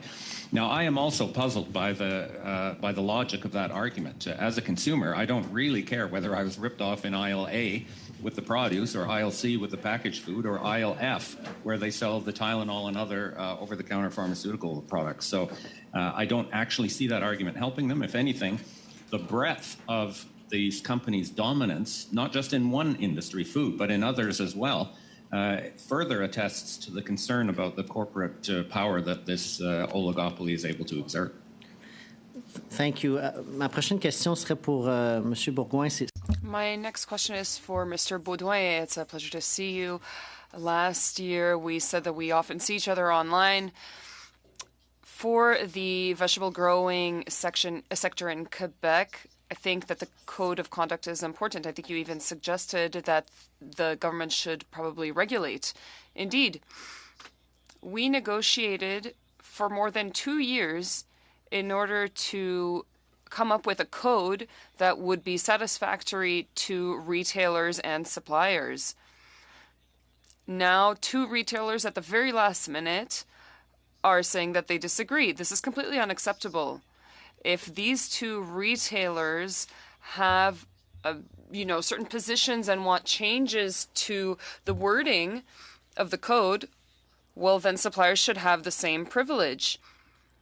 It was quite difficult at some times, and it required a lot of goodwill and good faith from all of the parties in order to strike compromises that for everyone. So it's the 11th hour, and going over certain parts of it is just unacceptable. Of course, if there's something, cosmetic, that's fine, but not to renegotiate everything. That's clear. Now, on to Mr. Perron for 6 minutes. Thank you, Mr. Chair. Thank you to the witnesses for being here. Mr. Bourgoin, I will continue with you. In your opening remarks, you made some very quick recommendations, and I'd like to get back to them.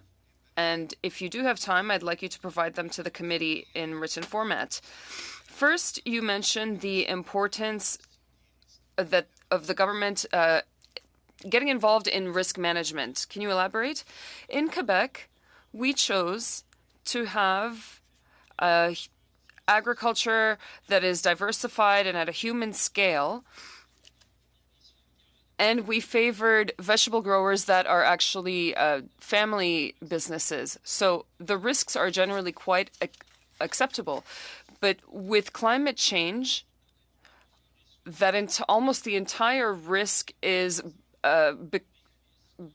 shouldered by the small company, and therefore their economic viability is not as possible. I will let Catherine pursue and talk about the changes she would like. Please let me know if there is a mistake, something with the mic. I understand that the sound is all right. Go ahead and we'll find out. Here's what we'd like. We'd like some adjustments to risk management programs. This would allow companies to face the future and climate change, especially with variations coming forth. The interpreter must interrupt. The sound quality is not adequate for interpretation. C'est sûr qu'avec des changements climatiques, ça devient justifié qu'il y ait des variations, certaines mauvaises années qui peuvent se reproduire plus souvent qu'une fois par 5 ans. Donc, pour nous, c'est un changement majeur qu'il faudrait qu'il y ait pour Agri-Stabilité pour s'assurer qu'on prenne en compte les changements climatiques. Même chose également pour tous les programmes d'assurance récolte administrés par les provinces. Il faudrait également avoir une couverture qui est, je dirais, étendue de manière à faire face aux changements climatiques. Puis possiblement penser aussi à une assurance catastrophe dans des cas extrêmes. Alors, ce sont toutes ces idées qu'on a de notre côté là, à la PMQ pour s'assurer qu'on puisse maintenir de l'activité maraîchère dans le futur. Puis qui dit une activité maraîchère stable dit aussi des prix stables dans le temps. Donc, tout ça est lié. Okay, merci beaucoup. Thank you. Unfortunately, the interpreting services are unable to proceed. So very sorry, Ms. Lissard. Can I continue with Mr. Baudouin? Yes. I've stopped the time. For Finnish, because I wanted to make sure you had the answer and some of our Francophone colleagues, but for our English colleagues, there was no translation. So I let that happen. I used my discretion. You have 3.5 minutes left. Malheureusement, Madame Lessard, c'est pas... Unfortunately, Ms. Lessard, it won't be possible for you to contribute due to your connection. So if I understand, or I do understand what you mentioned, Mr. Bourgoin, let's continue with you. We're told to review the risk management programs. My Liberal programs will say that they did the review in 2018. What do you say to that? Well, yes, rather for 2028. We say, yes, we can renew the whole thing for 2028, but climate change is really here. There were drastic events in Quebec this summer, and we have to be able to adapt to climate change. We had record rainfall in the summer. There was a freeze in June. Who would have thought that that was possible in June just a few years ago? And at the same time, the south of Quebec was had too much rain, and there was a drought in the north. So we have to continually reassess the program because climate change is impacting Quebec, Canada, and the whole world. You talked about creating an environment that would allow for investments in innovation with regards to risk management. Can you elaborate? Climate change will bring in new agricultural practices. We have to work with various stakeholders, scientists, companies who sell inputs in order to adapt our farming processes to climate change.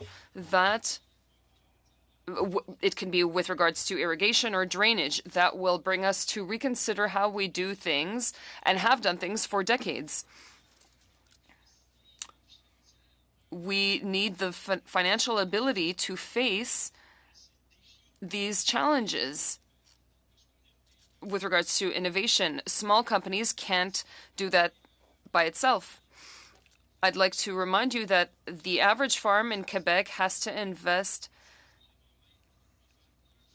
$500,000 at the beginning of a season before making any revenue at all. I'm not talking about profits. So for a small company, that is increasingly impossible. What will happen if we don't follow your recommendations and we don't reassess the risk management programs and we don't encourage investment? Let's say we just leave you alone with this risk management issue. What do you think will happen? 30 seconds. Well, people will have to work even harder to get fruits and vegetables around the plant because we won't be able to produce them here in Canada. This is already happening in Ireland. Last summer, there was not enough fresh fruit, or there was no fresh fruit or vegetables in Ireland last summer. And we have to avoid such a situation occurring in Quebec and Canada. Thank you. On to Mr. McGregor. Thank you very much, Mr. Chair. Thank you to all of the witnesses who are helping guide our committee through this study.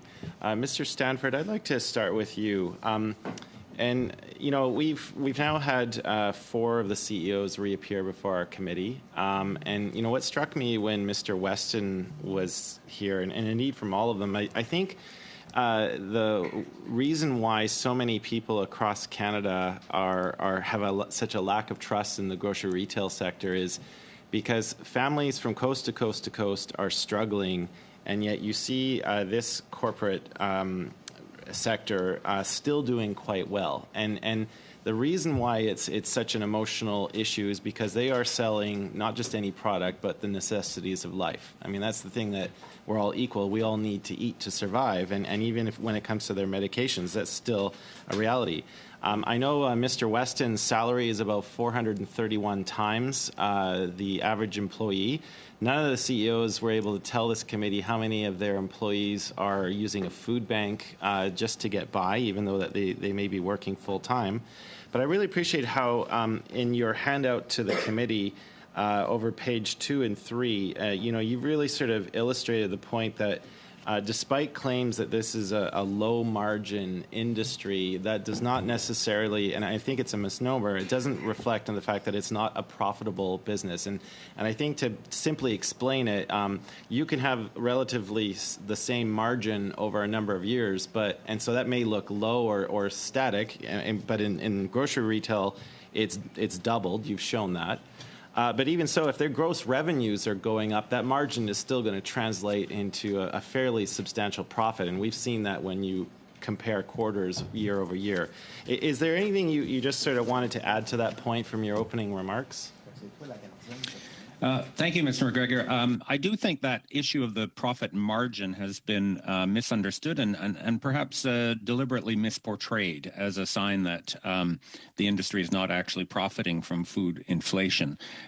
We've heard the claim that if you buy $100 worth of groceries, well, only $3 to $4 of that actually went to the profits of the supermarket.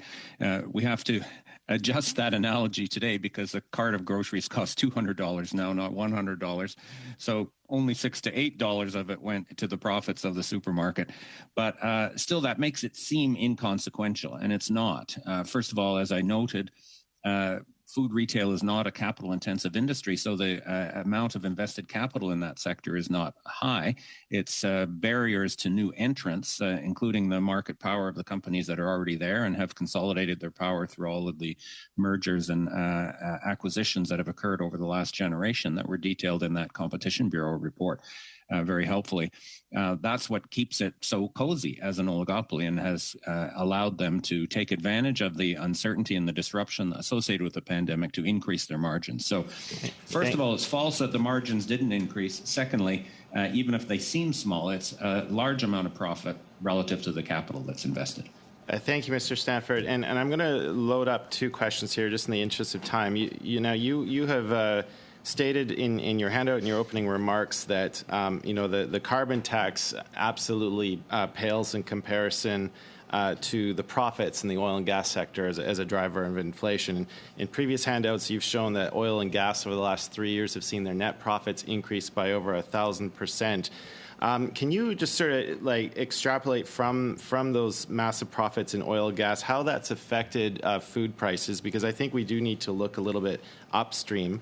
And also, I noticed that you also wrote a little bit in your handout about how even executives in the grocery retail sector are also doing stock buybacks and dividend payouts. And, I have a friend back in my riding of Couch in Malahat Langford who's looked at the financials of oil and gas. He's noted that the oil and gas sector has shifted to a capital discipline, flat growth, and high shareholder return strategy. They, too, are using their massive profits not to reinvest in industry, not to pay to the Canadian people, but really to send to shareholders, and those are the primary beneficiaries. Do you see correlations also in the grocery retail sector? Oh, you're quite right, sir. In fact, your initial question talked about the necessities of life, and this being one reason why Canadians are so upset about food prices. But there are other necessities of life as well, including housing and energy and other things that we must buy. And in many of those cases, companies were able to take advantage of the disruptions of the pandemic to increase their own profits. And you could say this is just how the market works. Suppliers will charge what the market will bear. In my own view, I think there's both ethical and economic reasons to challenge the ability of companies with that market power to increase prices at a moment of economic and social disruption. Energy prices initially in the period up until mid-2022 were the leading cause of inflation in Canada, and the profits captured by those companies made the supermarket profits look like spare change, really. It was enormous. Now energy profits have come back down, in part because of the normalization of supply relationships, and food retail profits have stayed quite high. But in both cases, they earned huge amounts of profit, contributed significantly to Canadian inflation, and then the macroeconomic after effects of inflation, including the high interest rates that we're experiencing now. And they have so much money, they literally don't know what to do with it. So that's why in both the energy sector and the food retail sector and some other sectors, you've seen a surge in share buybacks by companies who are just saying, oh, well, we're going to find a way to pay this back to investors. The federal government, of course, has a new modest tax on shareholder share buybacks. I think that's a good idea. I think it should be expanded, and other measures should be taken to capture some of the froth that is represented in those record profits in both food, retail, and energy and other sectors.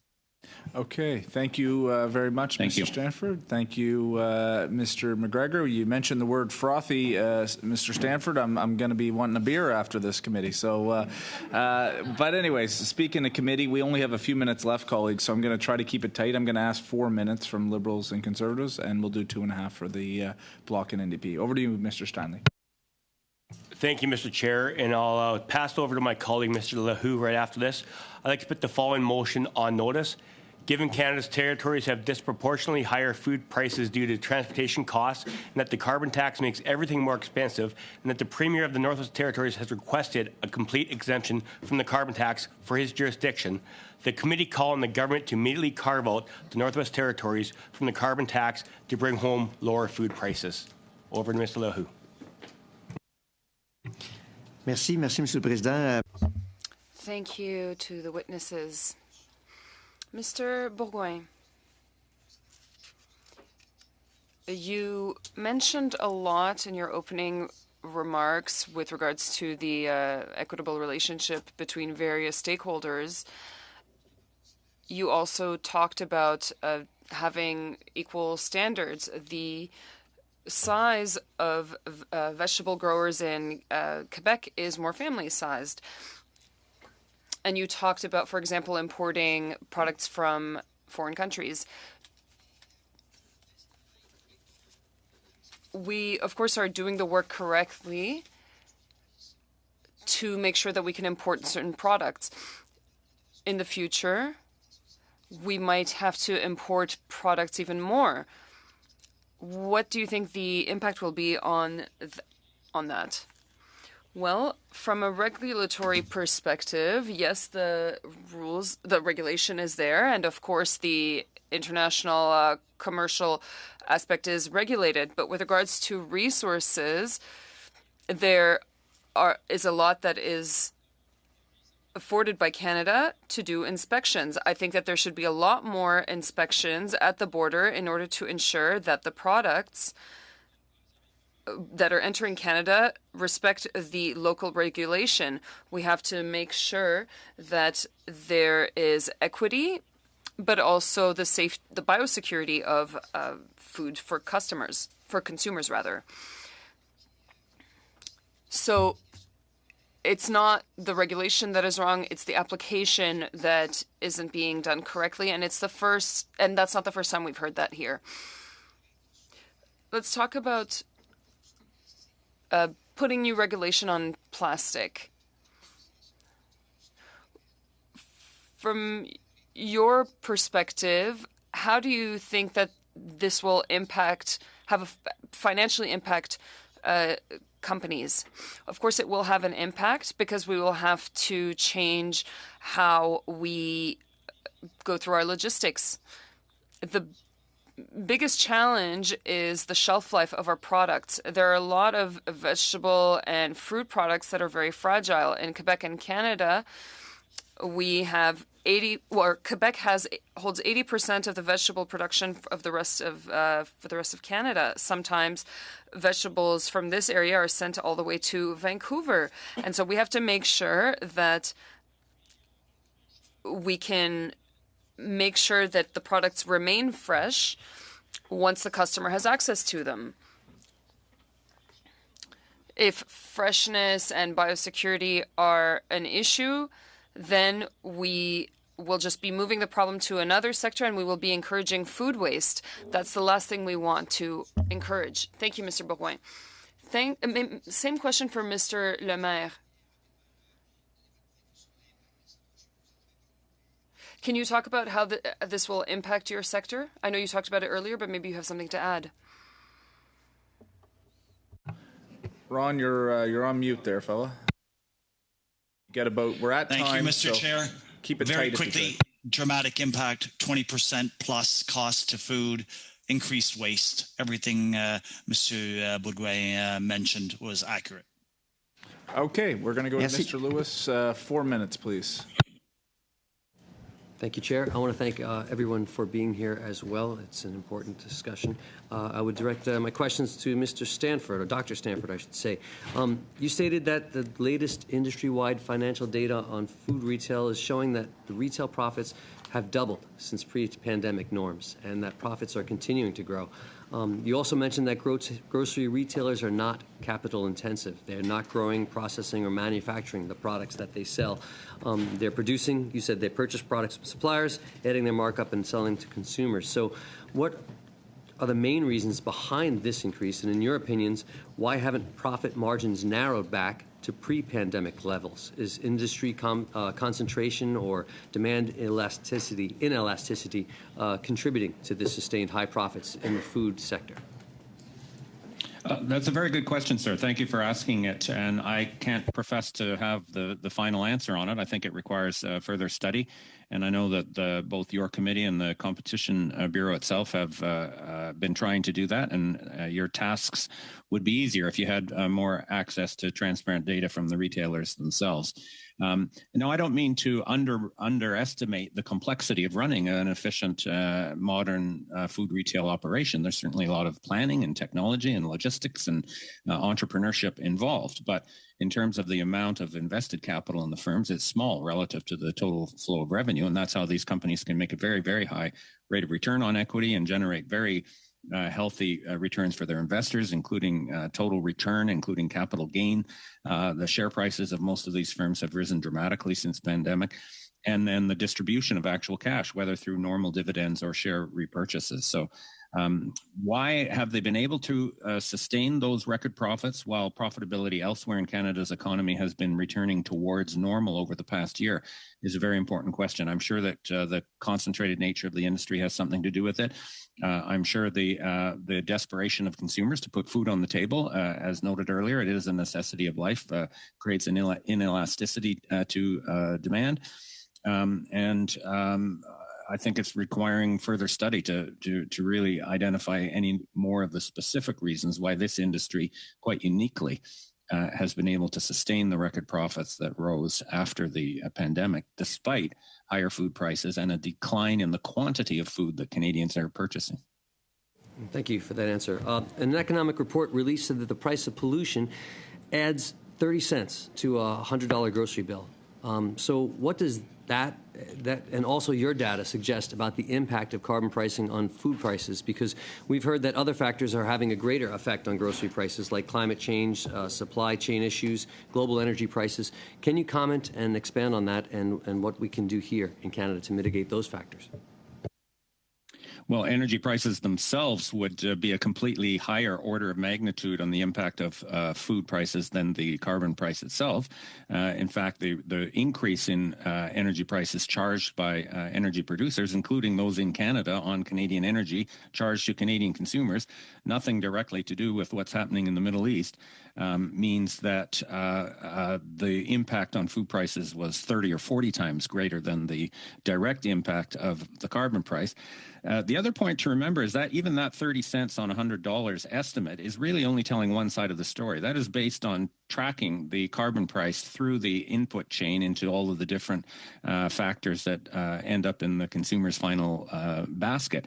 But the whole point of the carbon price is to encourage changes in behavior, to shift towards renewable forms of energy and to conserve energy, both of which will have offsetting impacts on final prices. So some of the studies internationally that have looked at the overall economic effects of carbon pricing on the whole price level, not just on products that use fossil fuels intensively, suggests there's no net impact on the overall consumer price index or potentially a slight deflationary impact because of the benefits of strong investments in renewable energy on energy costs and energy supply. So if anything, I think that number you throw out is probably too pessimistic. And on a net basis, the impact on food prices will be nothing, if not, in fact, negative. Okay, thank you very much, Mr. Stanford. Thank you, Mr. Lewis. Yves, 2 minutes 30 secondes, s'il vous plaît. Mr. Perron, for 2.5 minutes. Thank you, Mr. Chair. Mr. Léger-Bourgouin, we'll pick up where we left off. I'm happy that you talked about the reciprocity of standards and how urgent it is to provide more resources. Now, the code of conduct, you talked about it in your opening remarks. You've been at the working group and around the negotiation table. How did it go? I was there with Ron Lemaire.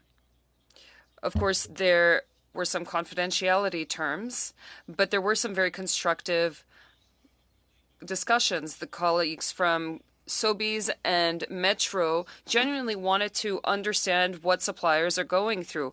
I will insist that they really wanted a compromise. They wanted to implement the first code of conduct. It is not a means to an end.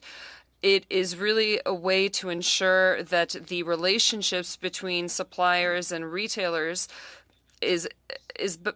improves, and they know that this will improve the situation for citizens and customers.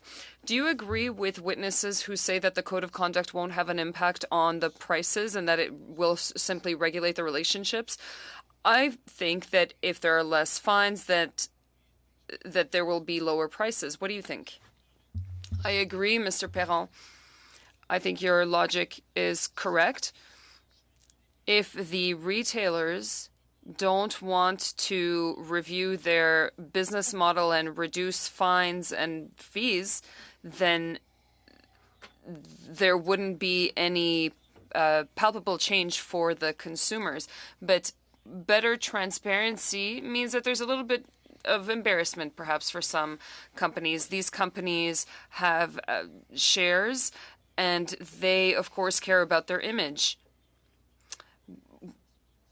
What happened in the UK is likely to happen in Canada as well in coming years. How should we convince the two retailers to sign on? What's your solution? Make the code mandatory and implement coercive measures. We have been negotiating for 2 years. New Zealand also negotiated for 2 years, and it ended with legislation. So why should we take 3, 4, 5 years to complete this? We should complete this by 2024. Mr. McGregor. Thank you, Mr. Chair. I'd like to direct my last question to Mr. Lemaire. Mr. Lemaire, I was happy to join with a number of my colleagues around this table at the CPMA when you were in Ottawa, and we did that MP roundtable. And I do appreciate how sensitive the issue on the plastics is for the industry. I think we heard that very clearly. And I remember saying during that panel that, you know, the riding I represent, being a coastal environment, we're very sensitive to the issue of plastic pollution because of microplastics and bioaccumulation and so on. So it's, I think, a noble intent, but I think you've very well outlined the concerns that the industry has. That being said, you know, I remember going to Montreal last year. I think it was in April. You were at the Montreal Convention Centre, and, you know, all kinds of companies that you represent were there displaying not only the latest technology, but also some innovations that were going on in packaging. And I think, like, the big concern is that, you know, a lot of Canadians that I speak to are just wondering, like, you know, how do we keep plastics from going into the waste stream? How do we, you know, encourage a little bit more recycling, reuse? I'm just wondering, like, you know, I think this is probably a good moment for you to outline some of the important steps that your members are already taking in this regard, because I did see some pretty great demonstrations. They may not be product ready yet, but it does show that there are companies making a lot of effort in this. And if you want to just take the next minute to talk a little bit about that. So thank you, Mr. McGregor. And I think you hit it right on the head. The industry has been progressive. We've been working actually since 2018 before to drive change in sustainable packaging. But there's a lot more complexity to where we're going compared to what the policy framework is suggesting under P2. So right now we've looked at increased recycled content in our plastic materials. which is why we need to look at a systems approach in our recycling framework across the country to more effectively collect and recycle. We've looked at a 17% reduction in the ratio of food weight to packaging. We've looked at leveraging the golden design rules effectively to drive those across the country to have effective, sustainable solutions. We worked with Agriculture Canada to launch an online platform to provide the food industry with direction how to create sustainable packaging. We've looked at lightweighting, where you've removed 30% of the material in the package so that it can be more effective and more sustainable in the marketplace. These are just some of the pieces towards creating a circular economy, and the industry is being very progressive to get there. The challenge is to move to a total elimination is a step too far for anyone, not only in Canada, but on a global level. Thank you very much, Mr. Lemaire. Thank you, Mr. McGregor. Colleagues, that brings us to the end of the second panel. I want to say a few things. First of all, of course, on your behalf to our witnesses, thank you for taking the time to be with us this evening and to contribute to the study. I want to wish you a Merry Christmas, Happy Holidays, and a Happy New Year. We'll see you in 2024. And on that note, colleagues, we did have a scheduled time on Thursday morning. However, there's uncertainty about when the House may rise. And so to be fair to our witnesses, in case we were to rise on Wednesday, I'm going to give you your time back on Thursday morning, and we will continue in the new year. So with that, if I don't happen to see you in the House, I want to wish everyone a Merry Christmas, a Happy Holidays, and hope you have a great time back with your families and your constituents following this week. Okay, meeting adjourned, and thank you to our translators and to all our staff as well. Merry Christmas and Happy Holidays to you.